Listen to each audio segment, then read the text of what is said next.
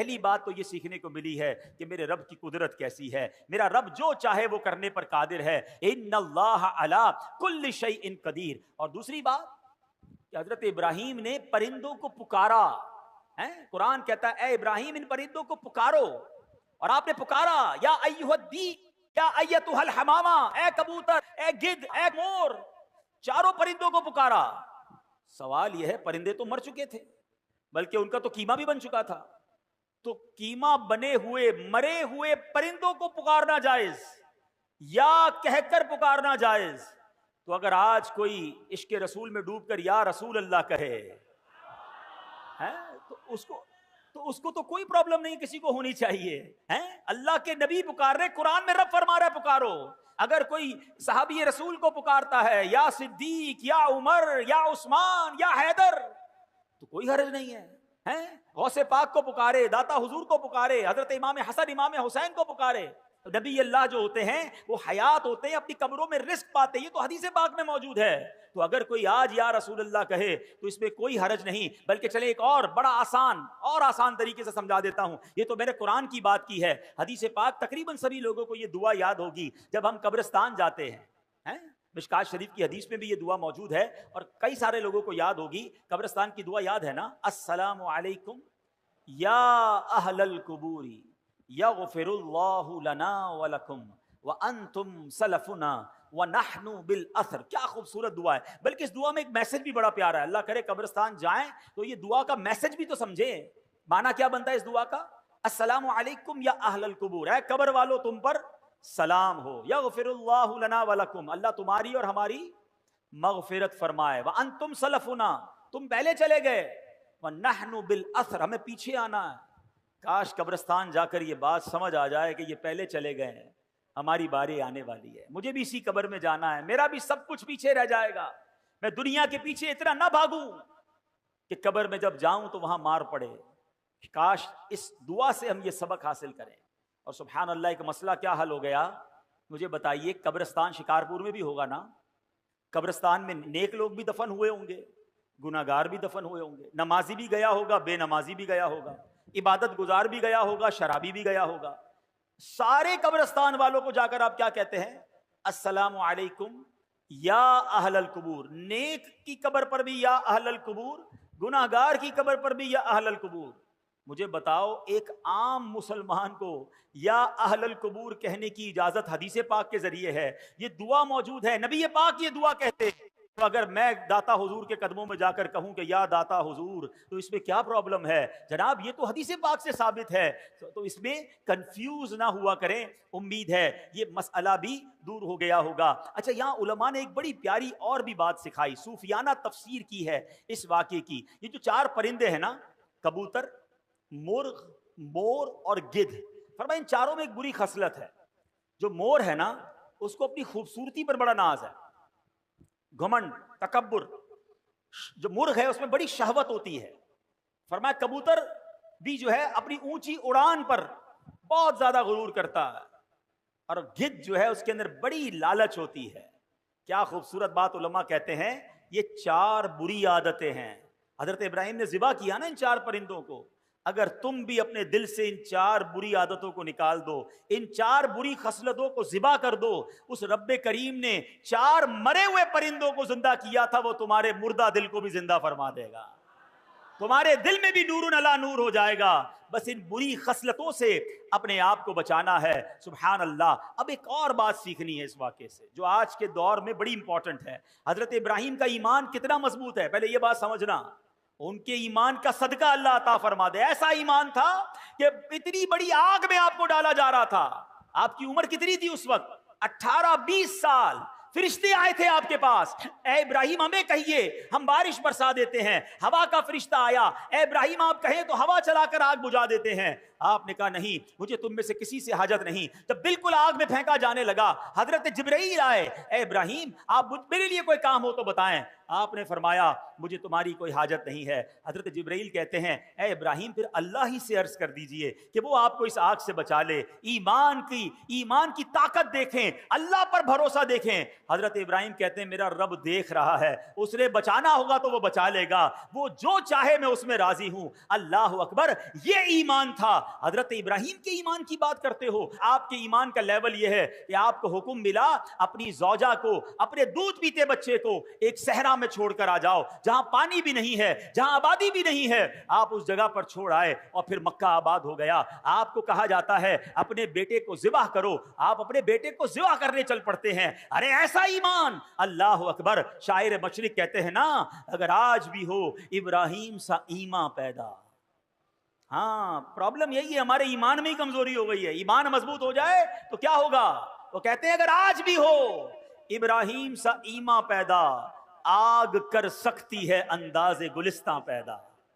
آج بھی آگ باغ بن سکتی ہے. آپ غم کی آگ میں ہے نا, پریشانی کی آگ میں ہے, اگر کسی اور مصیبت میں ہے, اپنا ایمان مضبوط کر لو, اپنا عقیدہ مضبوط کر لو, اللہ پر بھروسہ مضبوط کر لو, تمہاری غموں کی آگ جو ہے وہ آج گلزار بن جائے گی. مگر سمجھ یہ آیا کہ حضرت ابراہیم علیہ السلام کو اپنے ایمان کو مزید مضبوط کرنا تھا.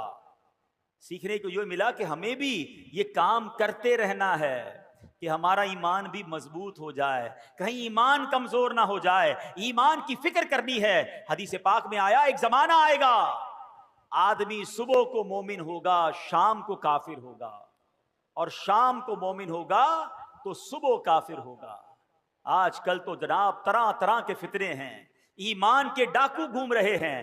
بعد اللہ کوئی عقیدہ ختم نبوت پر اٹیک کر رہا ہے, کوئی جناب ہمارے اولیاء کرام صحابہ کرام کے ہمارے جو ان سے تعلق ہے اس پر اٹیک کر رہا ہے, کوئی جناب انبیاء کرام کے بارے میں معاذ اللہ ہمارے دل سے محبت نکالنے کی کوشش کر رہا ہے. اور آج سوشل میڈیا کا زمانہ ہے, جس کو دیکھو سب کو سننے کا شوق ہے.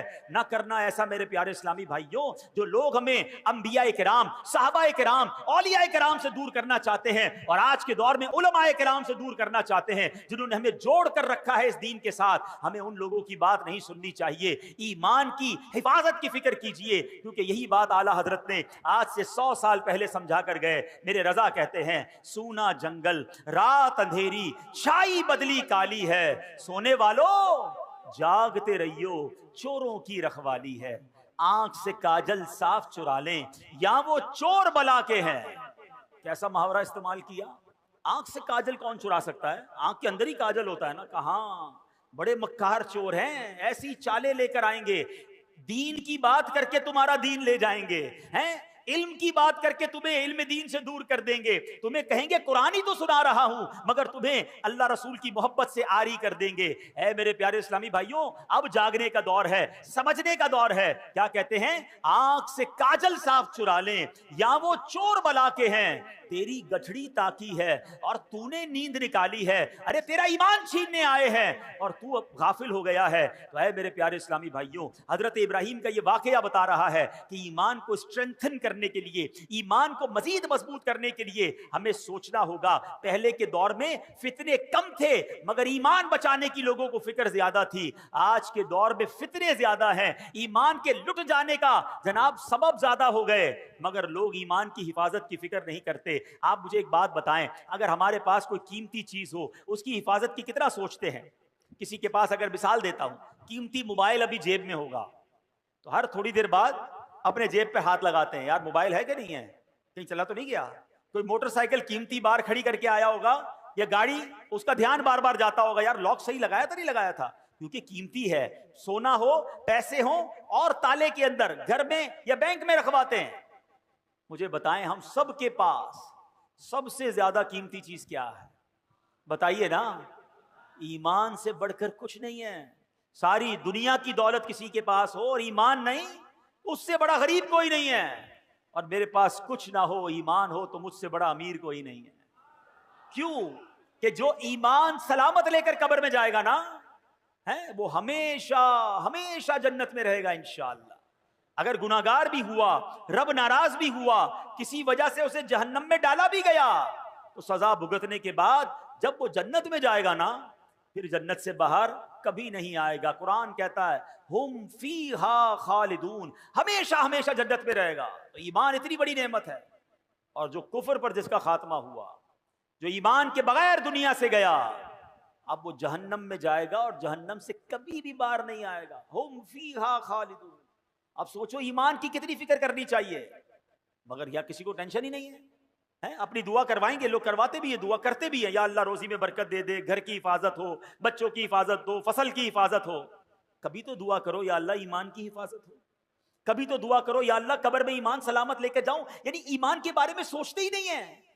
حالانکہ ایمان چھن سکتا ہے. پہلے تو یہ سمجھیے, آپ کو پتا ہے میرے آقا علیہ الصلوۃ والسلام کی دعا, پہلے یہ بتائیے پیارے آقا کا قلب مبارک کیسا ہے, آپ کا دل اقدس, آئے ہائے تیرے صدقے میں آقا سارے جہان کو دین ملا, جن کے صدقے ہمیں ایمان ملا. وہ دعا کرتے تھے. وہ دعا کیا تھی؟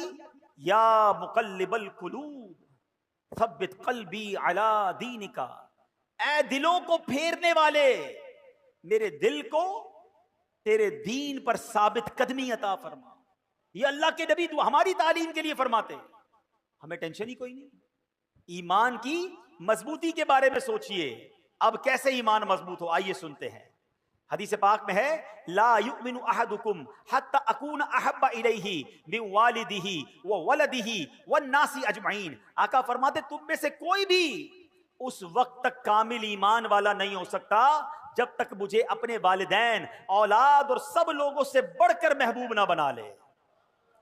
تو ایمان کیسے مضبوط ہوگا؟ نبی پاک سے سچی محبت, سب سے زیادہ محبت. خالی نعرے نہیں, غلامی رسول میں موت بھی قبول ہے, بہت اچھا نعرہ ہے. جس کو موت قبول ہے اس کو نماز کیوں قبول نہیں ہے؟ اس کو حرام روزی چھوڑنا قبول نہیں ہے, اس کو بے حیائی کے کام چھوڑنا قبول نہیں ہے, جوئے اور شراب میں پڑے میں کہتے غلامی رسول میں موت بھی خود سوچئے نا. سچی محبت. مومن کامل کب ہوگا؟ جب نبی پاک سے سچی اور سب سے زیادہ محبت ہوگی. ایک اور ایمان مضبوط کرنے والے کام سنیں.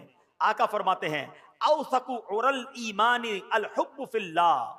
آقا فرماتے ہیں اللہ پاک کی رضا کے لیے اللہ پاک کے بندوں سے محبت کرنا ایمان کی سب سے مضبوط رسی ہے. تو پتہ چلا اللہ کے نیک بندوں, ولیوں, صحابہ, اہل بیت سے محبت کرنا, ان سے اپنا روحانی تعلق مضبوط کرنے سے ہمارا ایمان پکا ہوتا ہے. تو اللہ والوں سے محبت کریں, اللہ کے بندوں سے محبت کریں, دشمنیاں چھوڑ دیں. ایک اور حدیث پاک نبی پاک علیہ الصلوۃ والسلام فرماتے ہیں تم میں سے کوئی بھی اس وقت تک کامل مومن نہیں ہو سکتا جب تک اس کی خواہشات میرے لائے ہوئے دین کے تابع نہ ہو جائیں. یعنی خواہشات پر نہیں چلنا ہے. میری خواہشات, میری تمنائیں سب پیچھے ہیں. پہلے میرا دین ہے, پہلے میرا مذہب ہے, پہلے اسلام ہے. لوگ کہتے ہیں یار سب چلتا ہے, بچوں کی خوشی میں سب چلتا ہے. نہیں میرے پیارے اسلامی بھائیوں, اپنی خواہشات کو مٹا کر اسلام پر عمل کرنا یہ ایمان کو مضبوط کرتا ہے. ایک اور حدیث پاک سنیں جو آج کے دور میں بڑی ضروری ہے. میرے آقا فرماتے صلی اللہ علیہ وسلم لا یؤمن احدکم حتی یحب لاخیہ ما یحب لنفسہ. تم میں سے کوئی بھی اس وقت تک کامل مومن نہیں ہو سکتا جب تک اپنے بھائی کے لیے بھی وہی پسند نہ کرنے لگے جو اپنے لیے پسند کرتا. اب کیا حال ہے؟ کیا آپ پسند کرتے ہیں آپ کی بے عزتی ہو؟ کیا آپ پسند کرتے ہیں آپ کو کوئی دھوکہ دے؟ کیا آپ پسند کرتے ہیں کہ آپ کا دل دکھایا جائے؟ کیا آپ پسند کرتے ہیں کہ آپ کے ساتھ ملاوٹ کر کے کوئی مال بیچے, آپ کا مال دبا لے؟ جب آپ اپنے لیے پسند نہیں کرتے تو آپ دوسرے کے لیے بھی یہ پسند نہ کریں. آپ بھی دوسروں کی عزت کریں, آپ بھی دوسروں کے ساتھ سچ بولیں, آپ بھی کسی کو دھوکہ نہ دیں. کیونکہ مومن وہ جب تک نہیں ہو سکتا جو اپنے لیے پسند کرے وہ اپنے بھائی کے لیے پسند نہ کرے. تو اے میرے پیارے اسلامی بھائیوں, ہمیں یہ بات سیکھنی ہے کہ اگر ایمان کو مضبوط کرنا ہے تو ان حدیثوں کو مضبوط کریں, ان احادیث پر عمل کریں. تو اے میرے پیارے اسلامی بھائیوں, ہمیں ان باتوں پر عمل کرنا ہے. اب اگلے چند دنوں کے بعد وہ مہینہ آ رہا ہے جس مہینے کو ذو الحجہ کا مہینہ کہا جاتا ہے. اور یہ کتنا مبارک مہینہ ہے. سرکار دو عالم صلی اللہ علیہ وسلم کا فرمان ما من ایام العمل الصالح فیہا احب الی اللہ من ہذہ الایام. کوئی دن نہیں ہے کہ جس کا نیک عمل کرنا اللہ کے ہاں ان 10 ایام سے بڑھ کر محبوب ہو. یعنی عام دنوں میں نیکی کی جائے وہ بھی اللہ کو بڑی پیاری ہے, لیکن عام دنوں کی نسبت ذوالحجہ یعنی عشرہ ذوالحجہ جو ہے، ذوالحجہ کے جو پہلے 10 دن ہیں، اس کی نیکیاں اللہ کے ہاں بڑی محبوب ہیں۔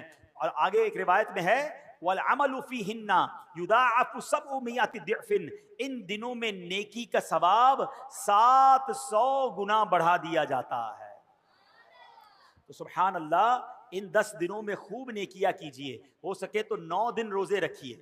10 ذوالحجہ کو عید والے دن روزہ نہیں رکھ سکتے کہ بلکہ 10، 11، 12، 13 یہ 4 دن، اور پھر عید الفطر 5 دن پورے سال میں روزہ رکھنا جائز نہیں۔ اور سبحان اللہ، علماء کہتے ہیں یہ جو 4 دن ہے نا بقرہ عید کے، یہ روزہ نہ رکھو، یہ اللہ کی طرف سے تمہاری دعوت ہے۔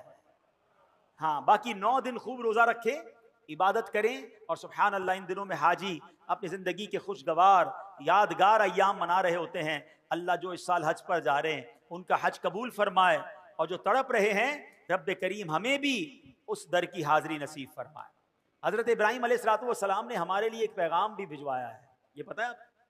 ہاں، اللہ کے خلیل نے، حضرت ابراہیم علیہ السلام نے ہم امتیوں کے لیے، سرکار علیہ السلام کی امتیوں کے لیے ایک پیغام بھجوایا۔ وہ کیا ہوا کہ معراج کی رات میرے آقا فرماتے ہیں میری ابراہیم علیہ السلام سے ملاقات ہوئی، آپ نے فرمایا اے محبوب علیہ السلام اپنی امت کو میرا سلام پہنچائیے۔